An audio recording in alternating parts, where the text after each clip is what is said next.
Okay. Good morning, everyone. Welcome from Team Insights. From today, we are starting this initiative where we will discuss case studies weekly.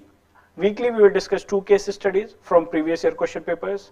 Starting from going backwards, we will start from 2020 and going backwards, we will discuss the case studies. The idea here is to empower you with the case studies, knowledge of case studies, how to decode them, developing understanding how to analyze the case studies, and ultimately helping you or equipping you with the tools to write better case studies. The idea here is to why we started this initiative or starting this initiative is because case studies are very scoring. So if you analyze, sometimes many case studies of 25 marks have been also asked. So the range of case study, the total marks varies from 120 to 130, where you can easily score 70 to 90 marks from case studies itself. And you must have witnessed that how the case studies marks are varying year after year. People are scoring 160 as well. So if you have to achieve that level, then you must practice on daily basis. You must practice case studies, you must practice the questions from section A. So practice, through practice only you will improve in ethics paper 4, GS paper 4, and that is 250 marks. 250 marks are directly for that paper. So there is chances of scoring high marks is always good. The probability is good if you practice well. So the idea is here that through this initiative, you will get good content, how to structure your case studies. You will get proper guidance here. Okay, so improve your score and improve your thought processing, improve your reasoning, improve your writing through this initiative. On weekly basis, we will discuss 2 case studies only, so that you can use. So use this initiative and become closer, get closer to the dream or your goal of becoming civil servant. Okay, so this is about initiative. So those who don't know me, my name is Himanshu Shukla and I am ethics faculty at Insights. So I will be taking this discussion on weekly basis. This is about me, and going further about today's case studies. I'm not going to discuss, I'm not going to read out the whole case study. And yes, definitely I will summarize the case studies, but the whole case study you can find on our website. This case study, today's case study, I have taken from question number 7 and 8 of section B from GS4 paper of this year's CSE 2020 CSE Mains, which was held recently, last week itself. But we will put the case study, the whole question in the description box, so you can take from there. Okay, otherwise I will summarize. And yes, if you have not read the case studies, please stop the video, go read them first. First understand the case study, write them, engage yourself with the case study, then try to listen this video. First thing, at least go and read them and brainstorm. Then only whatever we are discussing or whatever we will discuss, you will be receptive for those ideas, and then only you will be able to analyze how you have done, how you have written, or on what lines have you thought, and what you have to take from this discussion. Okay, so do this, stop the video, go read the case study, attempt it, and at least read and brainstorm. Okay, that what will be your answers. The people who have written mains this year, they can use to analyze how they have done. Okay, so simply don't listen. My idea, my point is that engage yourself and then attempt it. Okay, so let's start with the first case study. The first case study which we have to discuss is from section B. Again, I am repeating, it is from this year's mains, which was held last week itself. Okay, the first case study here we are taking is from section B, question number 7. So the question number 7 is saying that one person is there, Rajesh Kumar. He is a senior civil servant, senior public servant, and he is posted in budget department. He is taking care of the budget department. Now, in this case study, he has been presented with a scenario where there are three things going on, four to five things going on parallelly. He is heading the budget process, and in the same year, the 4 states are going for having polls this year. They are going to have elections. Second scenario is that there is a scheme, National Housing Scheme, for which 8,300 crore rupees have been allocated, and out of that, around 775 crore rupees has been spent till June. Okay, so this is one fact. Second fact is that there is another scenario where a PSU is engaged in or involved in expanding the gas grid in northern part of the country, where PSUs are involved and MNCs are involved. So one amount is due for the payment for the MNC in December. Third scenario is that one SEZ has to be established for export purposes, and that SEZ, the process has been, the negotiations has been going on from 2 years, and finally the government has approved that. Now you have to analyze that from, now there is a welfare scheme, okay. So this welfare scheme is there, that is National Housing Scheme, National Housing Scheme. So the fund has to be diverted from welfare scheme to developmental project, that is here 2 developmental projects we are talking about, one is SEZ and other is gas grid. So the money has to be diverted. Okay, so this is the scenario which has been presented. Now one file has been sent to Mr. Rajesh, and it has been told that you let Mr. Rajesh analyze that how he is going to, how he should distribute the money, from welfare to developmental project, and whether it is advisable or not, what are the ethical issues involved. So we'll see what the question is asking. Before that I will tell you that there are, before discussing in detail, see, UPSC has been asking from 2013, this paper was introduced, and UPSC has been asking case studies. So till now, 3 types of case studies are being asked. So if I write about those 3 types, so these 3 types can be, one is where you have to play a role.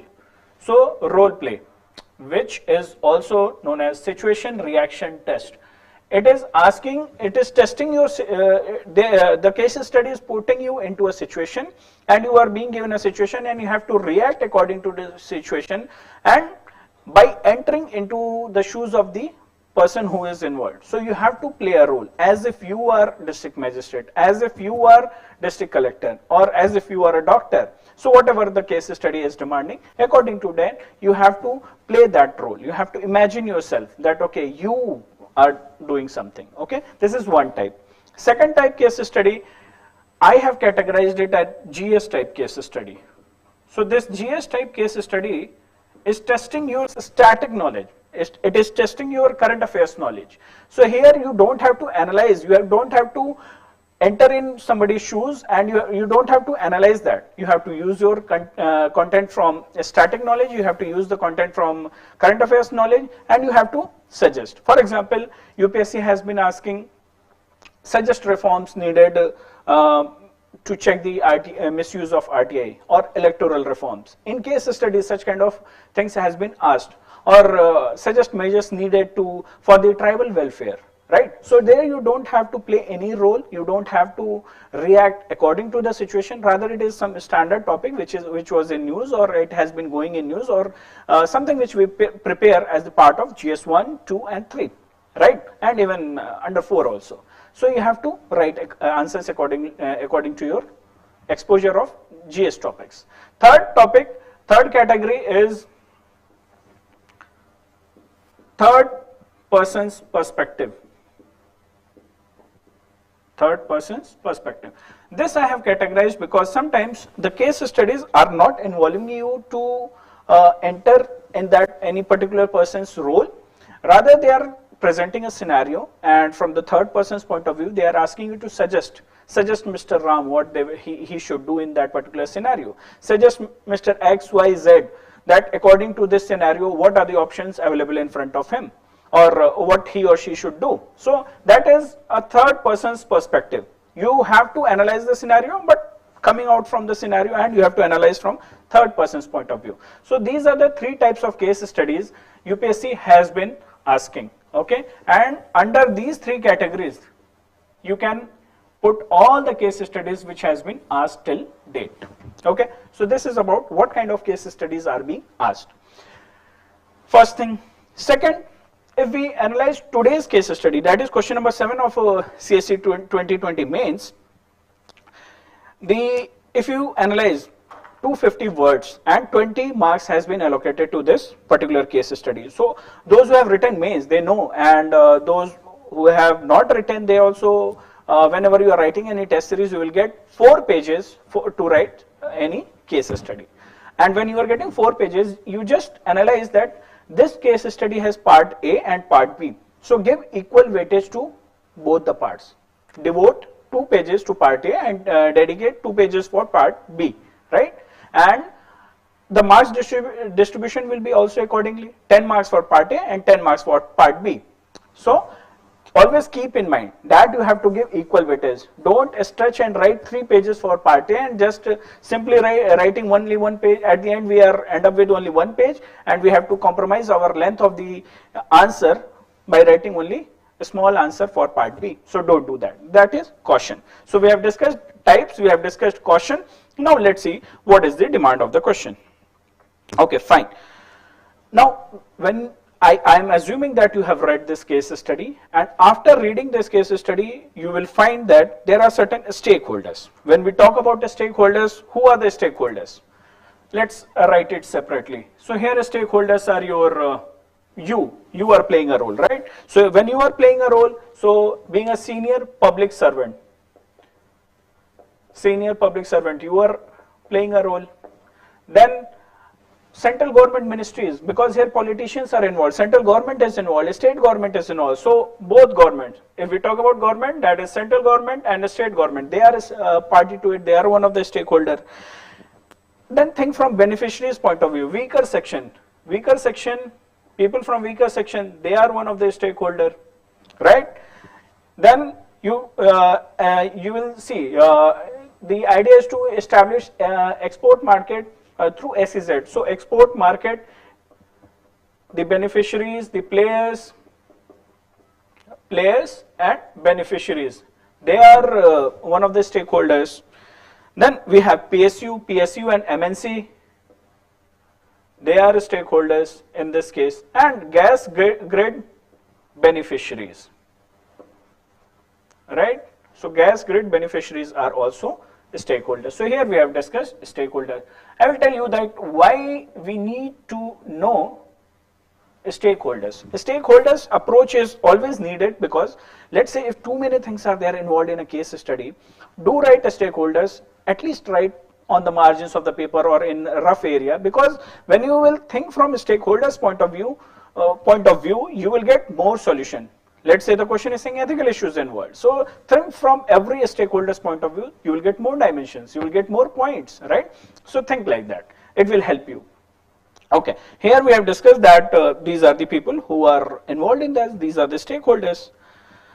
Okay, then whenever you are writing any case study, you always try to give a structure to your case study. Any case study start with introduction, there should be proper conclusion, and in between whatever demand of the question is there, you should write that can be your part A, part B, under body part you have to write for them. Okay, so intro, conclusion, body, that demand you have to fulfill. Okay, that should be there, that is a standard structure should be there. Intro, body and conclusion. So that is, we are talking on a structure. Okay, so what should be the introduction of this case study?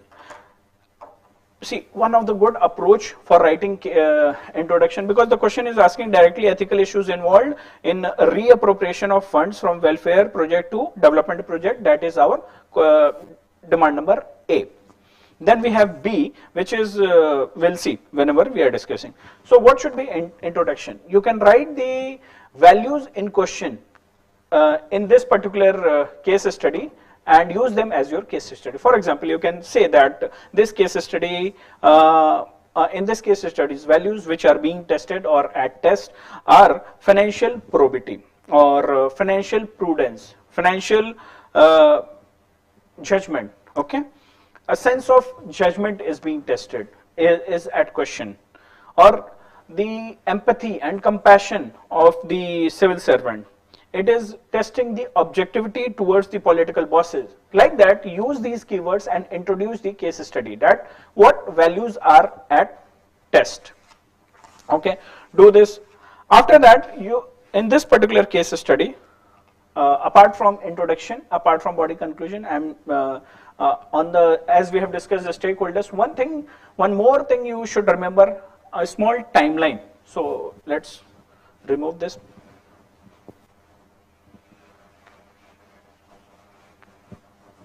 Here you should remember a small timeline you have to observe after reading this.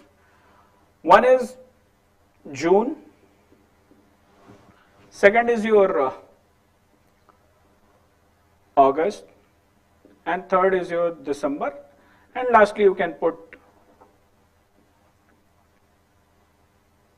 February.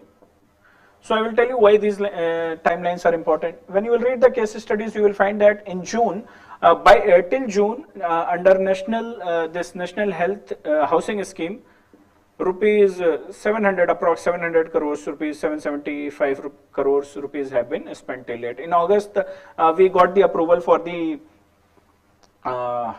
SEZ. SEZ approval has been done, and the work will start after that only. In December, there is a payment due for the MNC, right? So payment due, and in next upcoming Feb, we will have budget session. So this timeline will be very handy when we will analyze the solutions. Okay, these things you have to keep in mind.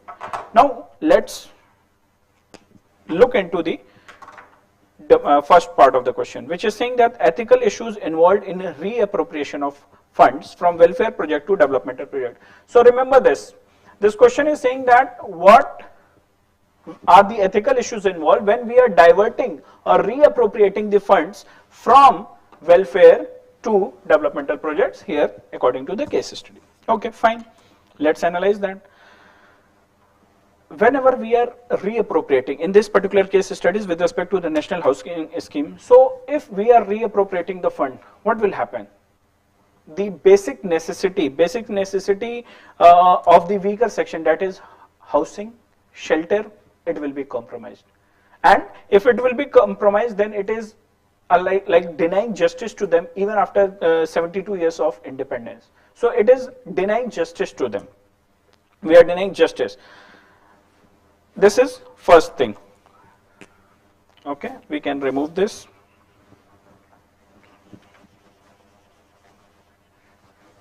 So introduction we have seen. Now we are jumping to the body part.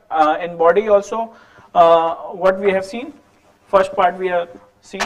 So first, that A, and what are the ethical issues? Ethical issues here are, first, justice being denied to weaker section. Second, I will write the keywords only. If there is a delay in developmental project, just imagine these two levels. If the country is not, if SEZ is not will not establish, then country will not earn money through export. And if there is less money, then it will affect the earning of the country. If earning is affected, then it will further affect the welfare and development of the people. One thing. Second, energy grid. Energy grid or the gas grid is again part of the energy security, which is again one of the basic necessity, which will again affect the welfare and development of the people. So on the other hand, we have ethical issues involved in delay of the developmental projects, which will again deny the justice. So justice being denied due to NHS, and justice being denied due to the delay in developmental projects. So these two ethical issues you can analyze. Next, you have to analyze that, let's say if the reappropriation will be done from welfare project to developmental project, then what will happen? Then it will further increase the inequality. Already Oxfam reports have been telling about the inequality which India is facing, is going through. top 1% of the people are holding 70 to 80% of the funds or the money. So it will widen the inequality gap between the people, between the poor and rich, between haves and have-nots. That inequality will further widen. So will widen inequality. That is an ethical issue. Next, you have to analyze and tell that. Now you think from constitution's point of view. Here we have analyzed from weaker sections point of view. Now beneficiaries point of view. Now analyze from the other case stakeholders point of view. So if we have read in the case study that 4 states are undergoing, they are going to face elections that year. So let's say if center is not giving money for gas grid or for setting up SEZ, we don't know which states are undergoing election that year, undergoing for elections. So if money is not being released, we have seen time to time the political parties, they will make it at one of the issue. If the parties are different in the center and state, definitely there will be an issue. So it will affect the federal relation. Thus, there will be political tensions, and due to this political tensions, it might lead to political instability. And if the political instability is there, what will happen? Further, it will affect our economic development. Our economic development will be affected, and if our economic development will be affected, then ultimately we will not get investment, we will not get the investors, we will not have sufficient money for the weaker section as well. And the focus, basically the focus will shift from, the focus will be shifted from resolving those political tensions rather than working on solution. Okay, so that is another issue. So now analyze the scenario from preamble's point of view. When we think about preamble, that is constitution. Preamble tells about 3 things: political justice, economic justice, social justice. That will be denied, and if that has been denied, then just imagine how damaging it will be. Okay, fine. So this is our 4th analysis, 4th issue. Okay, what could be our 5th issue? 5th issue can be, if we analyze 5th issue, just take the help of Gandhiji's 7th sin.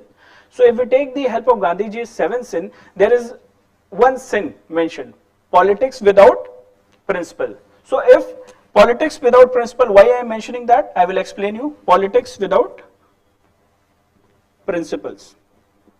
Just imagine if the national housing scheme doesn't have fund, and the fund has been reappropriated to developmental activities. For the developmental activities, parties, the ruling party will not have sufficient money with them to spend for the national housing scheme, or for that matter for other projects. Okay, for the welfare of the people. If they don't spend it, then they are breaking on the promises on which they have won the election. And if that happens, then what it will lead to? It will be like it is not fulfilled, and then it will lead to trust deficit. And if it is leading to trust deficit, then it is what? It is politics without principles, right? So just use Gandhiji's 7th sin here and analyze the issue, analyze the ethical issue. Okay. So 1, 2, 3, 4, 5 ethical issues we have analyzed. So according to me, that should be sufficient. That will take your, along with the introduction, it will fill your 2 pages. At the end of this, you can conclude. You can definitely conclude. You can definitely conclude by again taking the help of Gandhiji, mentioning that Gandhiji's talisman, saying that we must fulfill the basic needs of the weaker section. That was the Gandhiji's talisman. Okay, that even and that is also one of the responsibility of the state governments, of the government under DPSP, to take care of the weaker section. So things has to be favorable for the weaker section, then only we should focus on rest of the things, or we should balance. Okay, so these are the ethical issues involved in part A. So according to me, this is what you should write. Next, coming to part B. So part B, what is the demand of part B? Where is the duster? Okay. So what is the demand of part B? Part B is saying that now suggest what are the options available in front of Mr. Rajesh here. So I forgot to tell you, this case study is a kind of 3rd type of case study. You don't have to play any role, you have to just analyze from 3rd person's point of view. You have to analyze from not your own perspective, you have to analyze of course you have to analyze from your perspective, but you have to give suggestions. So third person's perspective is being tested here, okay? Fine, but ultimately it is testing your values. It is testing things which we have discussed in the starting, financial prudence, objectivity and all such things. Okay, fine. The second part is saying, given the need for proper utilization of public fund, discuss the options available to Mr. Rajesh, right? And the next part, here you have to see carefully, be very careful. There are two parts of the question. First is options available to Mr. Rajesh, and second part is resigning a worthy option? Discuss. So you have to tell, okay? Now, again, you can give introduction here by introducing the importance of proper utilization of public fund. This public fund, when we talk about why public funds are proper utilization is important, because there is scarcity of resources in developing countries like India, first thing. Second, we are using taxpayers' money, and if we are using taxpayers' money, we have to use them very judiciously. So we have to use them with financial probity, prudence, right? And for judicious use, and it should be optimally used for the welfare of the people, be it for developmental project or be it for the welfare project, right? Now, after giving this backdrop, after writing this small introduction about the public funds and their proper utilization, jump to the demand of the question. The options available. When we talk about options, let's analyze the options and see what all we have. So options available: not diverting the fund from NHS, no diversion, not diverting the fund. Second we'll see, third we'll see, fourth we'll see, five we'll see how many options we have. So first option is not diverting the fund from NHS. That is very good option. Politically things will be stable. There will be no issues at all. Weaker section will get their due and they will get home. They will be satisfied, and ultimately under DPSP the government will keep the promises, and it will be politics with principles rather than politics without principles. So everything is fair, but it will affect the SEZ, it will affect the export market, it will affect the earning of the government, it will affect the payment of the MNC, it will affect the expansion of the gas grid, thus affecting the energy security of India. Already India is facing this problem of energy. If gradually we are picking up on the pace of energy security, then why to compromise there? And if energy security will be there, it will be affected. It will also help in development and welfare of the people. So basically what I am trying to say, that whenever you are writing any solution, analyze its merits and demerits or its pros and cons and tell, okay, this option I am not going to take, or Mr. Rajesh should not opt for this option, because here you are not playing the role. Mr. Rajesh, you have to advise, or what options is there in front of Mr. Rajesh, you have to analyze that. After analyzing, jump to next part of the question, that is going on long leave. So going on long leave, taking leaves, so how feasible it is? Definitely it is a good option, running away from responsibilities, right? Okay, and in the first one, if we are diverting fund also, and MNCs, we are not giving options to MNCs, you also write that it will not create investor friendly market or investor friendly, business friendly environment will be not there. So ease of doing business, such kind of things, or investor friendly market is not there. So it will affect the investment as well. Okay, coming back to the second one. Second, we were discussing taking leave. It is very good option. It is good option, keeping in mind that running away from our responsibilities, right? We are running away from responsibilities. In future, if a person, you now here analyze, bring your values into picture, and you analyze that a person with values or morality or ethics might face the crisis of conscience. This crisis of conscience will, he will always question himself, why did he do so? So it might lead to crisis of conscience.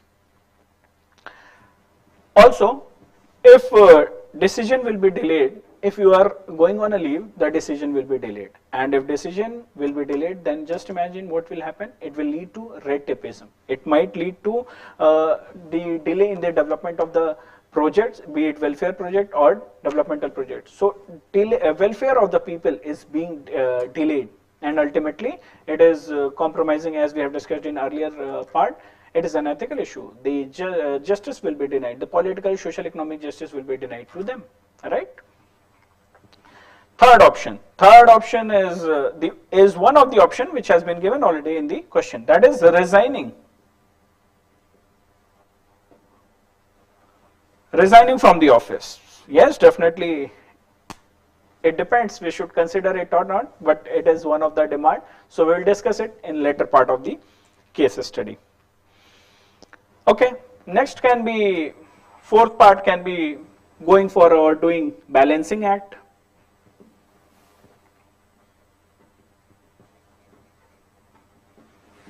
Doing this balancing act. Okay, balancing, when we talk about balancing act, it means balancing all the needs, that is needs of the weaker welfare and taking care of the developmental projects. So balancing those needs so that we have win-win situation for both the things. We have win-win situation for welfare projects as well and developmental projects as well. So we'll see how we can balance that. Okay, being the head, the case study is saying that you are head of the budget division and you are currently posted in finance ministry. So being the head of budget department, what should be your first step is that you will coordinate with the respective ministries. In case of SEZ, it is Ministry of Commerce. In case of gas energy grid, it can be your petroleum ministry or Ministry of Energy, whatever is the nomenclature, we will consult them, we will coordinate with them. We will coordinate with both the ministries. We will look for data on their what kind of schemes and projects, other schemes they are running. We will ask them about the allocation being given to different schemes under the budget. Then we will ask for utilization of funds till date under their ministry. Okay, so this coordination is helping you in analyzing what other schemes are being taken care by these ministries and what fund has been used. If not used, you will ask them that on the principles of outcome budget, on the principles of zero based budgeting, you will discuss with them that okay, these principles even the government has adopted, and on the basis of zero based budgeting and outcome budgeting, let's analyze and discuss with them that why to continue any scheme which they have been not able to perform or whatever which can be put on hold.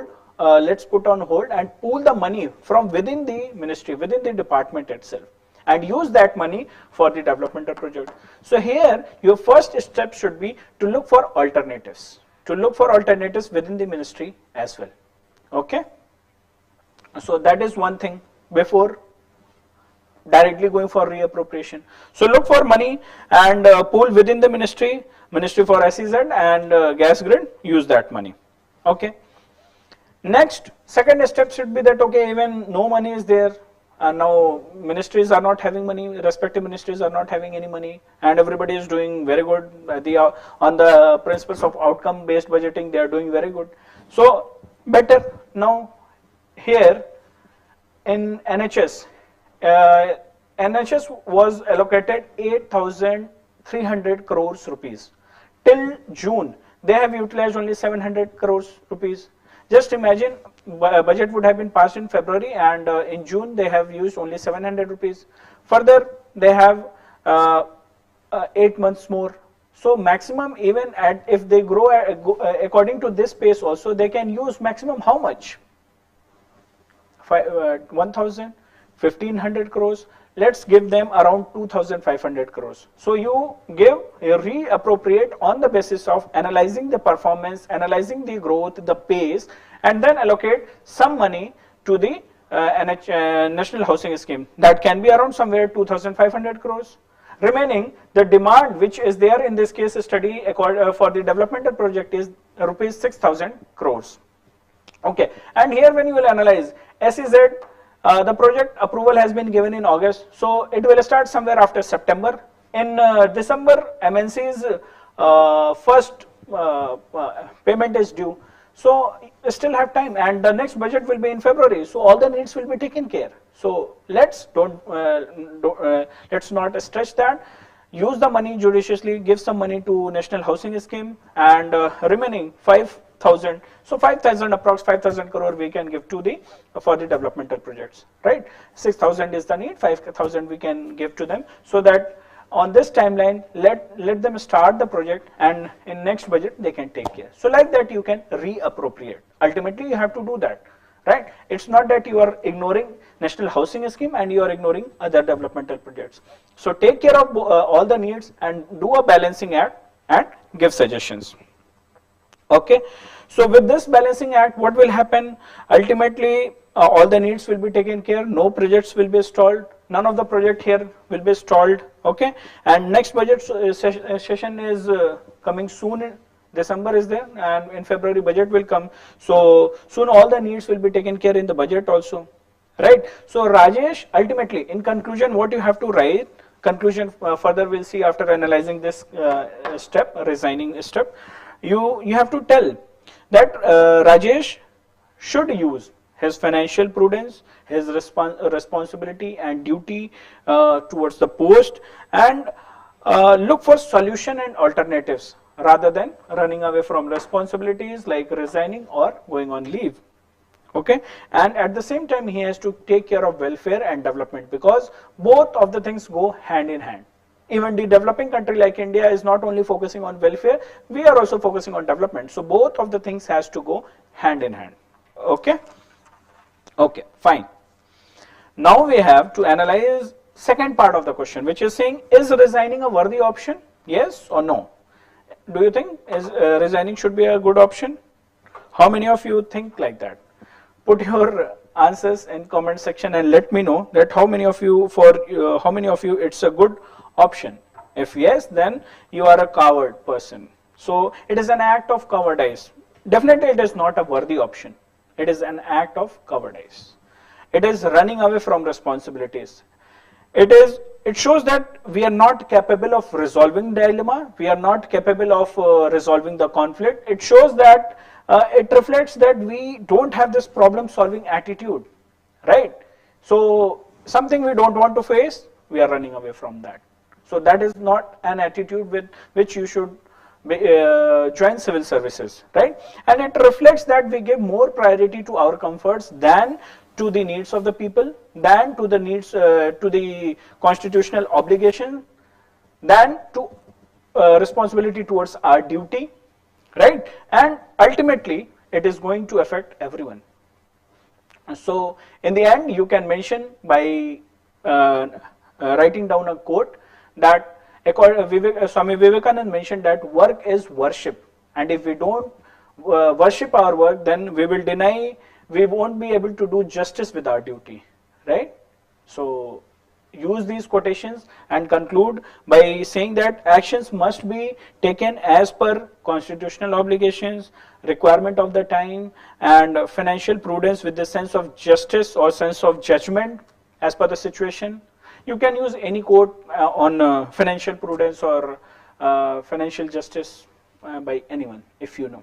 Okay, so this was it from my side for the case study. This was the first case study.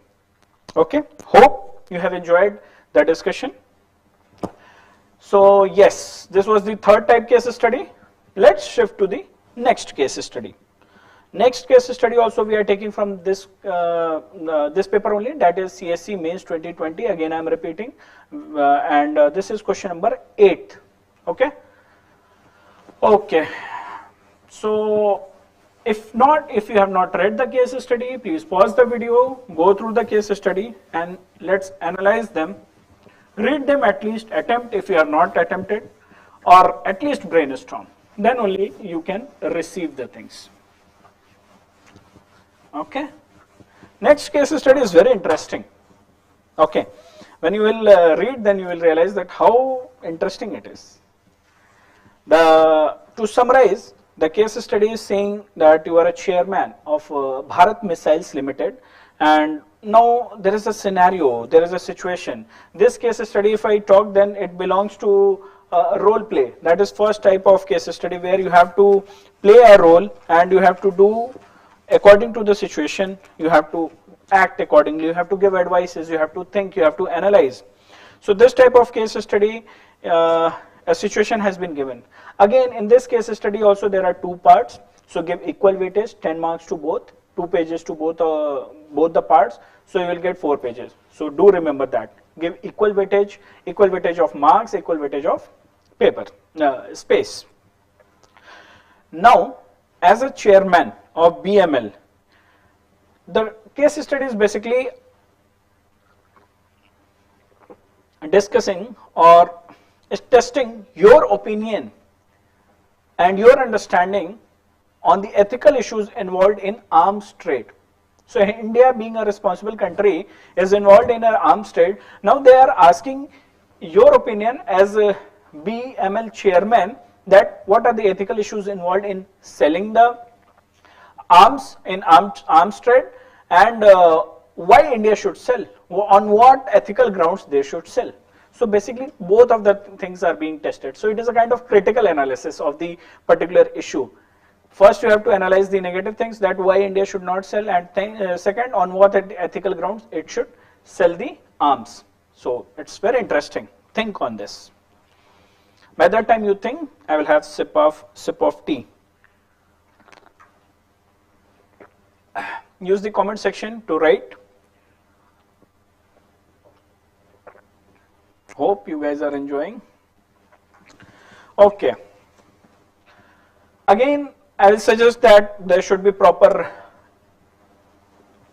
introduction, body, and conclusion to your case studies. Do give it. It's very important. So how will you introduce this case study? In introduction, you have to tell that this case study is testing our ethical responsibility. What is it testing? Our ethical responsibility. Our responsibility towards society, our responsibility towards humanity, towards our nation. Many things are being tested. So ethical responsibility of our decisions. In this case, we are doing arms export. So is it right or wrong? Just imagine in case of China, China is exporting arms to Pakistan, right? Now if Pakistan, we know that how irresponsibly they are using it, those weapons against India. Even the weapons are slipping into the hands of terrorists as well. So those terrorist or irresponsible behavior on part of Pakistan, it can damage, it can do a lot of damage to the humanity. And we have seen what kind of damages, we will further discuss them. So it can be with any nation, it can be with any nation, right? If in the same manner, the manner Pakistan is using the weapons, or for that matter any irresponsible country will use weapons. So in that backdrop, just analyze arms trade, how much damaging how much damage it will create. So keeping that in mind, this case study is testing our ethical responsibility for our decisions, be it towards our society, towards our nation, towards humanity. It can be anything. So after giving this brief introduction, jump to the first part of the question. First part of the question is saying, as an arms exporter of a responsible nation like India, what are the ethical issues involved in arms trade? So this is our first part, body part A, right? Then body part B also we will discuss. So here that issue we have to analyze. India being a responsible nation, what are the ethical issues involved? Okay, the first issue. India has always followed the path of ahimsa. Our father of the nation, Gandhiji, the whole agenda of the freedom struggle was following the path of ahimsa. Because of that, factions group came and a revolutionaries group also have come, but he never gave up on the concept of ahimsa, and we got freedom on the lines of Gandhiji by following the path of ahimsa. So if he is our father of the nation, if we value this, if we respect this value of ahimsa, then why do we believe in weapons? Weapons are used for violence, and if violence is the ultimate aim of or outcome of weapons, then it is not path of ahimsa. So it is against our values of ahimsa, against ahimsa. Or for that matter, it is against the teachings of our father of the nation, that is Gandhiji, right? So first thing. Second, it is against the values of, so both of these are against the values of Vasudhaiva Kutumbakam. So we believe Kutumbakam. So just writing. So we believe that the whole world is like a family. This has been our ancient philosophy. We believe in that. We write in our answers as well, in our essays. So if we believe in Vasudhaiva Kutumbakam, then why to sell weapons and create boundaries? Rather than blurring those political boundaries, why should we create artificial boundaries, and further we should give weapons to protect those boundaries? So that is against the philosophy of Vasudhaiva Kutumbakam, and if it is the philosophy in which we believe, then it is one of the ethical issues. It is one of the ethical issues involved in arms trade by India, India being a responsible nation. Third issue we have to analyze is that it is against peace and harmony. We vouch for that. We are promoting, it is against establishing peace and harmony in the world, and we are promoting peace and harmony through organizations, through many organizations. We are promoting that there, through soft power diplomacy also, we are promoting that there should be peace and harmony, harmonious relations should be there between among the nations. And if we are promoting selling weapons, then weapons will kill people, right? It will create rift and divide among nations. So definitely it is not creating peace and harmony, right? Is it? No. So it is against this value which we are promoting every year, okay? Every year through our forums, through our actions, we promote peace and harmony. So that is against that value. Fourth issue, if just imagine if those weapons are used, and if by any nation, if we have sold any weapon and that has been used by any nation, then what will happen? It is against humanity. It is against humanity. Again, against. It is against humanity. It is against the environmental ethics. Yes, environmental ethics, linked with environmental ethics. How? We will discuss. How it is against humanity? It is against humanity because it is, let's say, if the weapon has been used, it will kill people. It will, like in villages in Jammu and Kashmir. Jammu and Kashmir people are facing this problem. This in the areas, in the border areas where this shelling is being done by Pakistan, then what is happening? The villages has been destroyed, the schools have been destroyed, right? Hospitals have been destroyed. People are losing their lives. Lives has been destroyed, right? Displacement is happening of people from their villages. People are losing on that part. People are losing their villages. That association, people had been associated with their land since long time. They are losing that part, right? And ultimately, it is a kind of psychological burden for people to feel so. Whenever you get any opportunity to discuss with people from Kashmir or northeastern part of the India, discuss with them that due to these issues, what kind of psychological burden they are going through. So this is a kind of psychological burden which they have to live with throughout their life, and generation after generation people are living in that with that psychological burden.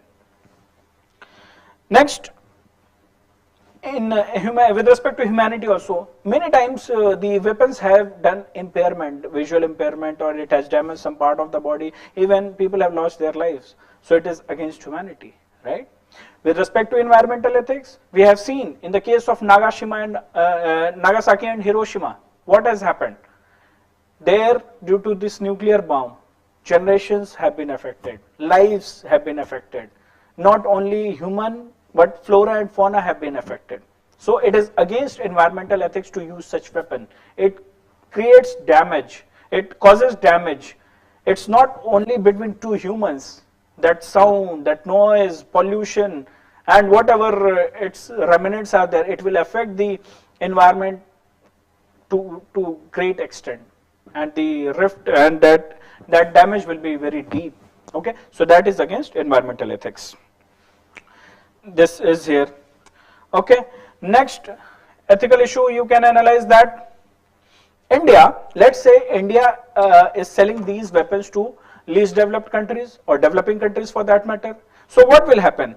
There are many least developed countries or developing countries in Africa which will be, if they are buying this weapons from India, their money will be diverted for buying these weapons. Their development and welfare of the people will be affected. And if these countries, in such countries, they are facing this problem of political instability, they are facing the problems of coup, they are facing the many rebel groups are there.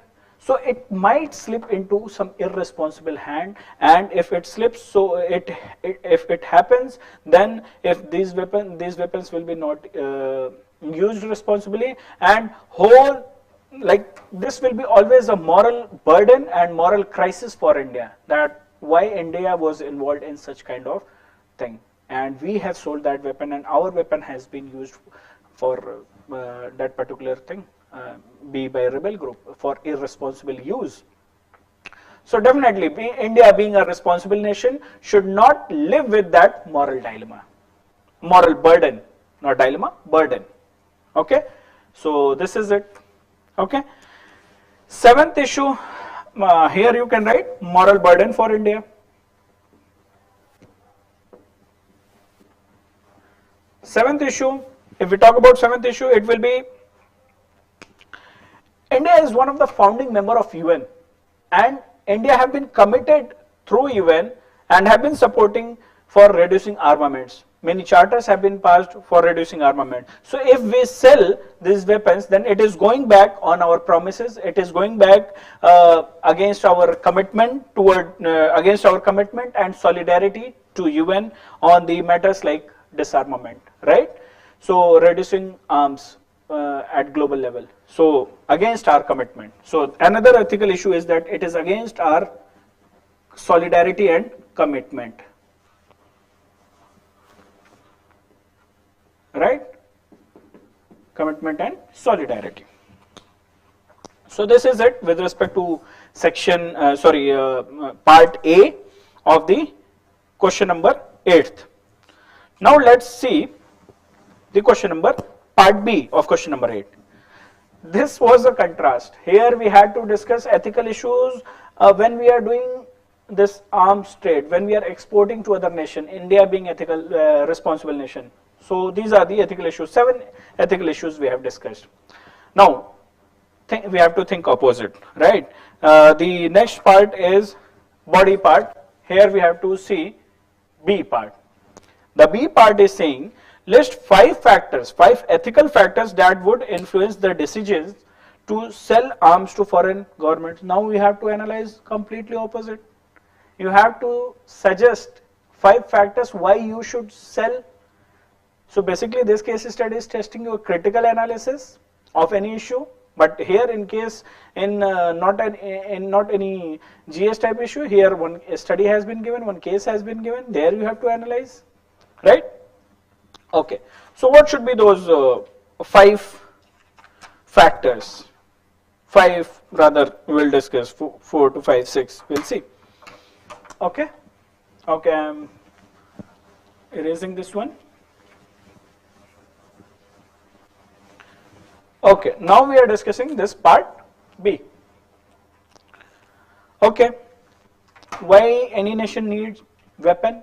We need weapon for security of the country, so that our enemies will not harm us, and if our armies will not harm us, then there will be political stability, and then only the country can do the developmental activities. There will the energies, the time will be not diverted in dealing with enemies, right?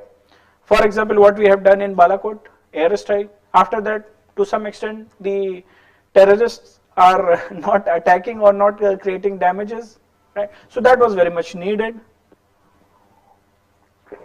So needed for security. First, you will argue that, okay, for any country, security is important.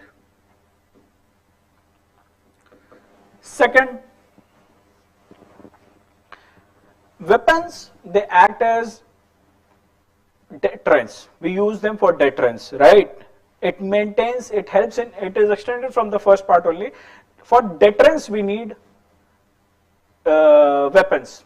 So, for let's say China, US and Russia, now they know that both are capable. So, one is developing, let's say, some X nuclear arm, other is developing some Y nuclear arm. Next year another research and development will be there, some other improved version will come. So like that, checks and balance, a kind of deterrence is there. Now US and Russia are not fighting, China and India are not fighting, because they know that we both are capable. So a kind of deterrence is there. So rather, let's say it is extended part of one only, so 1B, deterrence. So that is another factor. It helps in maintaining peace and harmony, so balancing, it is a kind of balancing tool. Third, now analyze from department's point of view, analyze from country's point of view. Think from financial prudence point of view, from finances, benefit to exchequer, from those point of view. That if we are selling these weapons, then more money will come to India. More buyers will be there, more money will come to India, and it ultimately that money will be used for the development of our people, development, welfare, whatever. We need funds, we need money, other than corruption, we need money. So that money we will use for welfare of our people. So we need money, so that's why we should sell products. We'll give more funds to India for developmental activities, right? Next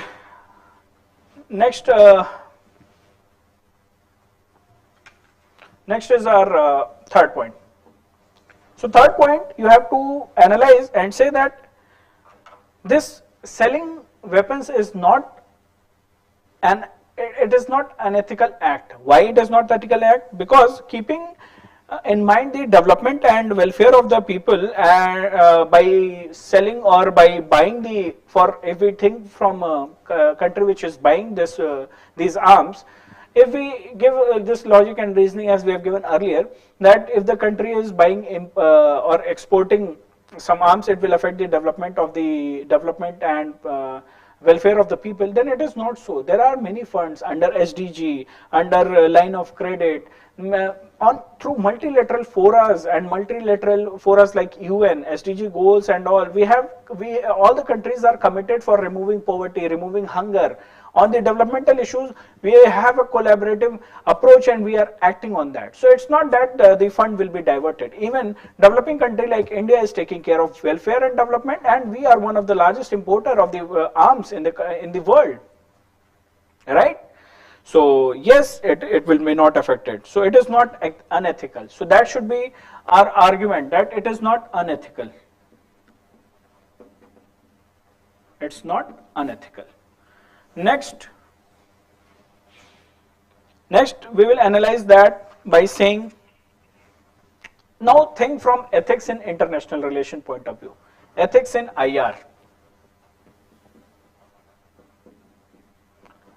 Think from ethics in international relation point of view. Here what you are analyzing is that India being the voice of developing or least developed countries, we have certain responsibilities, and it is being compromised. We are not being given our due in UNSC reforms. People are not listening, powerful countries are not listening, and all these powerful countries who are member of UNSC, permanent members of UNSC, they are their defense capability is huge. They are one of the, with respect to technology, with respect to weapons, and they are one of the biggest player in arms export, in the market of the arms export. Their defense capability is very good, right? So when we become, if we want to become the voice of the developing and least developing countries by selling weapons, what will happen if our defense capability will increase? If we start exporting, international standing will improve. Our image, our projection, it will help in improvement of our image projection, right? If those things happen, then on the basis of our international standing, we can become the voice of developing and least developed countries, and it will help in bringing necessary reforms in UNSC, or for that matter any organization. So with respect to ethics in international relation, it is important, right? Next we have to analyze, fifth point we have to analyze, we can discuss here, that for a country, if poverty and hunger must be solved, so important is the employment, providing employment generation, or employment generation, promoting research and development is also equally important. Why?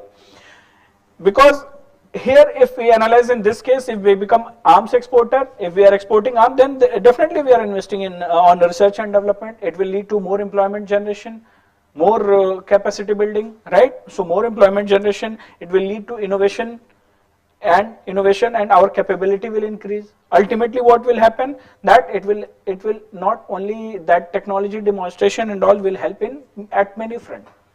We have examples from DRDO that their technology, their defense technology has been used for many civilian utility, for peaceful use as well.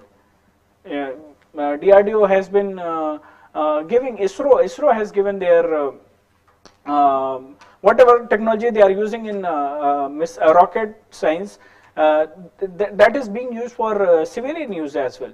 So it has a civilian utility, right? So that is another dimension.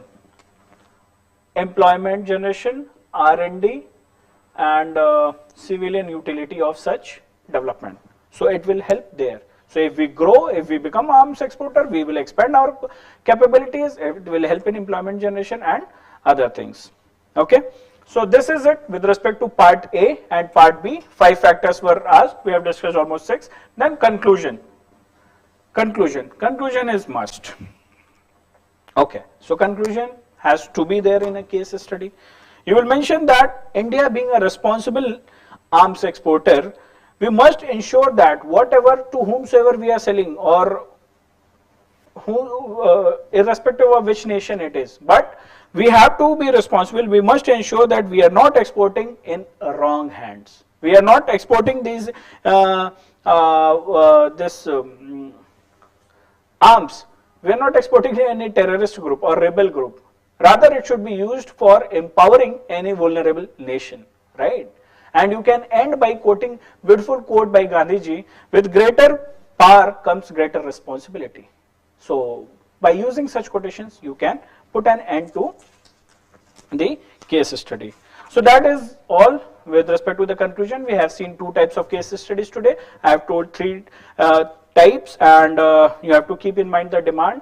Still, I will say, if you have not written these case studies, at least go and write them now after listening the videos, and analyze that how you have done and what all you have learned. Okay, so like this we will meet next week.